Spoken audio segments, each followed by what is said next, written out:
코로나19 전국 재유행의 위기감이 커지고 있는 가운데 어제 하루 신규 환자 또 280명을 넘었습니다. 방역당국은 확산의 고리를 끊기 위해서 사랑제일교회 신도와 8.15 집회 참가자 등의 적극적인 진단검사 참여, 시민들의 마스크 착용 준수 등을 호소하고 있습니다. 취재기자 연결하겠습니다. 이승훈 기자. 네, 이승훈입니다. 예, 지금 사랑제일교회와 8.15 집회 관련자에 대한 방역당국의 조사가 이루어지고 있는데요. 지금까지 조사 상황 전해주실까요? 네, 방역당국은 어제 저녁 6시 현재 3,263명의 사랑제일교회 신도 등을 검사했다고 밝혔습니다. 이 가운데 확진자는 630명으로 검사를 받은 10명 가운데 2명 정도가 확진 판정을 받았습니다. 문제는 방역당국이 교인과 교회 방문자 명단을 추가 확보에 나섰지만 연락처가 확인되지 않거나 검사를 거부하는 등 조사에 어려움이 있는 사람이 700여 명에 이르고 있다는 겁니다. 또 8.15 광화문 집회 관련해서는 어제 12시 현재 모두 53명의 관련 확진자가 확인됐습니다.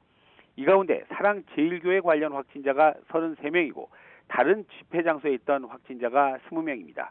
특히 이들 환자는 모두 9개의 시도 지역에 걸쳐 전국적으로 분포하고 있는데 특히 60대 이상 고위험군 비율이 약 70%에 달해서 걱정이 크다는 게 방역당국의 설명입니다. 자, 이런 가운데 일주일째 지금 확진자가 세 자릿수로 발생하고 있어요. 네, 오늘 0시 기준으로 해서 하루 신규 확진자는 모두 288명입니다. 이에 따라서 코로나19 누적 환자는 모두 16,346명이 됐습니다. 서울 사랑제일교회발 집단 감염 그리고 8.15 도심 집회 등을 통한 감염의 여파입니다. 신규 환자를 유형별로 보면 국내 발생이 276명이고요. 해외 유입 사례가 12명입니다. 국내 발생을 지역별로 보면 오늘도 수도권 환자가 많았는데요. 서울에서 135명, 경기 81명, 인천에서 10명이 확인됐습니다. 수도권 신규 환자만 226명입니다.